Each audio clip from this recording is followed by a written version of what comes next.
From the earliest writings of man, we know that the human race has been comprised of the haves and the have-nots.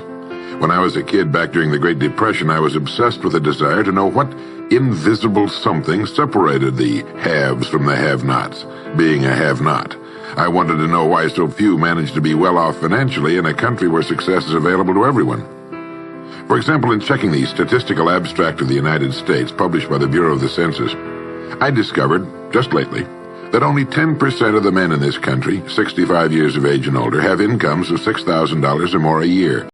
More than 80% of all men 65 or older have incomes under $4,000 a year. Only 7.6% have incomes between $7,000 and $10,000 a year, and only 3.7% have incomes of $10,000 a year or more. A man starts his working career in his 20s, often earlier. He's fortunate in that he lives in the free world. He has better than 40 years to make the grade financially in the richest country on earth. Yet, according to the statistics, only about 10 out of 100 will be financially secure by the time 65 rolls around, and only about 4 men out of 100 will be financially comfortable. Now, why? Well, let me tell you how to find out for yourself. Conduct your own survey. Start down the street in your neighborhood on any Saturday or Sunday and ask the man of every house 2 questions. The first question is, what are you doing at the present time to increase your income now? That is, how much do you want to earn? And when you've evaluated the blank stare you get in response to that question, ask question number 2, which goes, how much money are you planning to be worth at age 65? Now, when the silence becomes too unnerving, thank him and move on to the next house. Ask 50 men, 100, 1,000, until you're completely convinced that the reason men don't make more money during their working lives, and the reason men aren't financially independent by the time they're 65, is simply that they seldom, if ever, do any constructive thinking on either subject. It's that simple, unfortunately. The reason it's so easy to earn far more money than the average man earns in this country is that so very few are going about it the right way. This is a race without enough contestants to bother about. The few who are really in the race can all be winners. Some will finish ahead of the others, but even the man who finishes last in this race will be financially secure. Most people, more than 90%, aren't even in the race. To prove it, ask yourself the 2 survey questions. Up until the time you started listening to this message, what were your plans for increasing your income? How much do you want to earn? And how much money had you decided to be worth by the time you're 65? You see, people who earn large incomes aren't lucky, and they're not crooks as those without money are so fond of pretending, nor are they endowed with more brains or talent necessarily than their friends and neighbors, nor are they privy to occult secrets, and only a very few were lucky enough to have had rich fathers or grandfathers. Most of the people earning the big incomes today started the same way you and I did, and most other people. The only difference between the men who earn big incomes and those who earn small incomes is that those earning big incomes decided to earn more. They're the people who made it their business to earn more. You see, a woman who does not think about baking an apple pie for dinner tonight will never think of looking up the recipe for apple pie. Without the decision for pie, there's no motivation for checking out the recipe. A man who does not think about driving his car to St. Louis, Missouri or Nacogdoches, Texas will never get road maps which show how to get to St. Louis or Nacogdoches. And a man who never decides to earn more money will never think of learning how, of looking up the rules for earning more money. You see, people do what they make up their minds to do. So get rid of the ancient superstition once and for all that people who earn big money are special people, or lucky, or get the breaks, or had money to begin with, or knew someone, or are smarter, or anything else. These are alibis. They can all be disproved 1,000 times. The reason there are so many of these alibis around is that men who fail to make the grade financially are seldom honest enough to just admit that they really didn't try and keep trying. So in order to justify their failure, in order to remain seated, they dream up and pass along these old alibis. We're all self-made, but only the successful will admit it. I once had occasion to visit Charleston, South Carolina. I'd never been there before, so I hired a taxi to drive me around the historic old town. I particularly wanted to see the battery that famous shot was fired on Fort Sumter. Along this beautiful drive, some of Charleston's oldest and finest homes look out over the bay. I commented to my cab driver on what lovely homes they were, and he said, yes, some of those homes have 40 rooms. And then he thought a moment and he said, and every one of them is owned by a crook. This is how the have-nots justify themselves and their lot in life. I didn't say anything because I didn't feel I was entitled to advise him or try to straighten out his thinking. This is a free country where as long as he doesn't hurt others, everyone has the unalienable right to be just as wrong as he wants to be. As Thomas R. Lounsbury, the American scholar and educator, put it, we must view with profound respect the infinite capacity of the human mind to resist the inroads of useful knowledge. My taxi driver and men and women like him all over the world have been kidding themselves and holding themselves down and refusing the bounty and abundance of the world for centuries. Knowledge is available to everyone. We can either listen to those qualified to teach us, or we can go along with those ancient stumbling blocks we get from people who don't know any more than we do. The truth, incidentally, about those homes along that beautiful drive is that they were built by the men and women who made the largest contribution to the city of Charleston. In just a moment, I'm going to give you the formula for getting rich, but before I do, I want to remind you of something. Before a jet pilot begins his takeoff from an airport, he carefully goes over a checklist, item by item. He does this not only because it's required by law, but because he cannot afford to trust so important a job to his memory alone. He has another checklist that he goes over just as carefully before he begins his letdown at his destination. He does this without fail every time he takes off and every time he lands. Well, I think living successfully is as important as flying an airplane. And because of this, I think each of us needs a checklist too. And that's why there's one included with this cassette.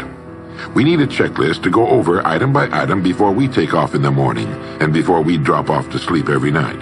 So I want to recommend that you affix the checklist to your bathroom mirror. Stare at it as you brush your teeth in the morning and stare at it again as you prepare for bed at night. Go over each item, and as you do, think of what each item represents. Now here's number one. It's the formula for getting rich. It also explains why you're in your present position, whether you're earning $6,000 a year or $16,000 or $60,000 or $600,000. It applies to every adult, whether he's employed or unemployed. It applies to the richest man and to the poorest, and every person in between. And here it is. Our rewards in life will always be in exact proportion to our contribution, our service. Now that's what the formula means as the first item on your checklist. Memorize it. Our rewards in life will always be in exact proportion to our contribution, our service. Listen to it, think about it until you know it emotionally as well as intellectually. It might give you some slight feeling of superiority to realize that there's probably not another man within a mile of where you live who knows it. You can add it as a question on your survey if you want proof of that. If you want it in another form, here it is as it applies to a man's job. It's the same thing really, the same thing applies, but you can express it differently. The money you're paid by the company you work for will always be in direct ratio to the need for what you do, your ability to do it, and the degree of difficulty involved in replacing you. Maybe you want to write the formula down in both of its forms and think about it until it's as much a part of you as your name. The reason it isn't spelled out on your checklist is because you might not want everyone to know what you're up to. The checklist is valuable only to a person who knows what the words really indicate. All right, you've got the formula. As you think about it, its meaning will become clearer to you. With the formula, there are two rules which must be applied to properly use it. This formula, together with the two rules, is your recipe or your roadmap to earning all the money you really want. Now let's take a look at item number 2 on your checklist. And I'm serious about your putting this checklist on your mirror. You'll notice it's pressure sensitive. Item number 2, the gold mine. The Pulitzer Prize-winning playwright Archibald MacLeish, in his play The Secret of Freedom, wrote, "The only thing about a man that is a man is his mind. Everything else you can find in a pig or a horse." Strong words, aren't they? But as long as you live, you'll never hear a truer statement. The key to every human being's success lies in his mind, the gold mine between his ears. One idea can make you rich. A lot of good ideas can move you steadily upward in the work you do, and ideas are free. Now just think, there's nothing now being done commercially that will not be done better, much better in the years ahead. Next year's homes and most of what's in them will be better than this year's. Next year's cars will be better. Next year's manufacturing, distributing, marketing, and selling and advertising should be better. Nothing is now being done as well as it must be done in the future, and every innovation, every new improvement will be somebody's brainchild. Now, what's your specialty? How many good ideas have you come up with during the past year? If you continue on as you have in the past, where will you be and what will you be earning, say, a year from now, 5 years from now? Every day of our lives, we walk or drive by more opportunity than we could develop in a lifetime, in 50 lifetimes. Back in the 20s, Sinclair Lewis wrote that you can kidnap a man, blindfold him, take him to any city in the country with a couple of notable exceptions, put him in a chair in the downtown area, take off his blindfold, and he could sit there a week and not be able to tell you what town he's in. The streets are all alike. The buildings are all alike. The businesses all look alike. This is still largely true today. The reason for this being that most businessmen in this country are playing a game called follow the follower. If a man goes into business, no matter what line it happens to be, the first thing he does is make certain that his place of business, outside and inside, looks exactly like every other place of business of that type in the country. Do you know why? It's because he's been playing copycat since he was a year old and does it without thinking about it. For the same reason kids dress alike in school. He wants to be one of the gang. He doesn't necessarily examine all the business establishments in his field and pattern his on the one outstanding example, the one that inspires him, the one that he can really believe in. He just does what everybody else in his business is doing, and by this simple process, he guarantees his own mediocrity. Whose drum are you marching to, if indeed you're marching to anyone's, and why? Remember, whatever you now do for a living will be done differently, quite differently a few years from now. Never in the history of mankind have the opportunities for all of us been so great. But the great majority of people will be the beneficiaries of progress, not those who bring it about. Which group are you going to belong to? If you want to be a contributor, not just a beneficiary, here's the first rule. It appears on your checklist as the gold mine. So, think. Think deliberately and with a purpose. Use the gold mine between your ears. Begin by thinking at a special time every day. Back during the Depression, a New York lumber dealer was growing rich while other lumber dealers were going broke. When asked how he did it, he said, "Every evening when I get home, I close myself up in a quiet room, sit in a comfortable chair, and ask myself, how will my business be conducted 10 years from now? Then I try to do it now."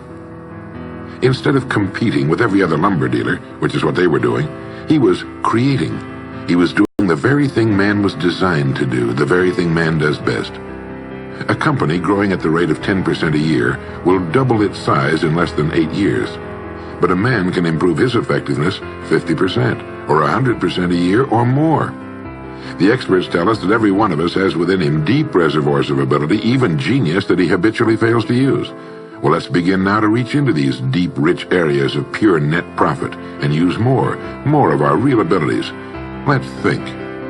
Here's the best way I've found to make yourself think. Start getting up a little earlier than you're accustomed to. Right off the bat, this gives you extra time that 95% of the men in this country are not using at all. 1 hour earlier a day gives you 6.5 extra 40-hour weeks a year. But at this time in the morning, take a refreshing shower, dress, get yourself a fresh, hot cup of coffee if you're a coffee man, and then sit down to a clean sheet of paper. At the top of the paper, write your financial goal. Now, this is the amount of money per year you intend to earn soon. Incidentally, you might like to keep this to yourself, too. It's nobody's business but yours. Then, start to think. Think about your goal and what it'll mean to you and your family. Then see how many ideas you can come up with to help you reach that goal. Ideas to improve what you now do for a living. Ways of increasing your contribution to match your income goal. You know, jobs don't have futures. People do. No matter what line of work you may be in, there is within it more than enough opportunity to last a lifetime. You don't have to think of brand new ideas or revolutionary new ways of doing things, although you well might come up with some. Think of ways of improving what is now being done. If you are to increase your income by the amount you've specified, you must find ways of increasing your contribution, your service. And the key to this is to be found in your mind, in that gold mine between your ears. Try for 5 ideas every morning and write them down, and save those sheets of paper in a special idea file. Many, perhaps most of your ideas will be worthless, but some of them will be very good. A few will be excellent, and every once in a while you will come up with something really outstanding. You see, 5 ideas a day is 25 a week if you don't think on weekends. Now that's more than 1,000 ideas a year. One idea can get you to that income you're shooting for. The law of averages swings so far in your favor you just can't miss. Try to develop a sense of expectancy. That is, try to hold the feeling that the goal you're shooting for is a sure thing, and that it's only a matter of time before it's realized. You know, Henry Ford didn't start making cars until he was 45. A friend of mine started a new company at 65. He's still going strong, and his new company has sales of better than $300 million a year. It's almost never too late. Try not to think of things outside of your own line of work or whatever it is you're most interested in. To think well and profitably, you must discipline your thinking. Keep it on course, controlled, keep it in one field, specialize. Now for the final item on your checklist. It appears as the word. And the word is attitude. Attitude has been called the most important word in the language. William James put it this way. He said, "The greatest discovery of my generation is that human beings can alter their lives by altering their attitudes of mind." Now this is something to think about. Can alter their lives by altering their attitudes of mind. It's another way of saying we become what we think about. Look at it this way. Your total environment, if you've been an adult for any appreciable period of time, your total environment is a reflection of you as a person. The house and the neighborhood in which you live, the car you drive, the clothes you wear, the job you do, the people with whom you regularly associate. Your total environment is an exact and merciless mirror of you as a human being. Now, if you feel your environment can stand some improvement, you have only to improve your attitude, and your world will gradually change to reflect the changing person. Here's how to change your attitude. Beginning now, begin to act as would the person you most want to become. Now that is, if you were already in possession of the goal you're shooting for, how would you conduct yourself in all of your affairs? Well, do it now, and tomorrow, and the next day. Begin now to act the part of the person you most want to become, and you'll end by becoming that person. Subtly, in little ways, in the way you dress, in the way you talk, in the unfailing courtesy you show to every person with whom you come in contact, begin to act the part of the person who has already achieved that which you're shooting for. The German philosopher Goethe gave us the secret when he said, before you can do something, you must first be something. When you behave like the person you most want to become, the things that person would have will tend to come to you. It's simply cause and effect. Don't be in too big a hurry. It takes longer to build a skyscraper than a chicken coop. Build slowly, steadily, and well. Then when you make it, you'll keep it. You'll stay on top. Always be suspicious of the so-called get-rich-quick scheme or sudden success. Never forget that word, attitude. It's your attitude toward the people with whom you come in contact that will determine their attitudes toward you. The person with the great attitude toward life and the world is the person other people call lucky. He's not lucky. He's just using our old friend, cause and effect. His causes are excellent, and his effects have to be just as good. Well, that's it. 3 things to remember. 3 things to practice every day. If you spent 16 hours a day, 7 days a week, practicing your golf swing, in a relatively short time, you'd have a grooved, beautiful swing like the pros. So practice your new attitude every day, every waking hour. Practice thinking a few minutes every morning, and you'll find yourself thinking all day long. And remember the formula. Our rewards in life will always be in exact proportion to our contribution, our service. Go over the ideas in this message every day until they're as much a part of you as your name and your temporary address. You'll notice that each time you listen, you'll hear something new. You'll get a new idea you failed to get before. This is Earl Nightingale, and thank you.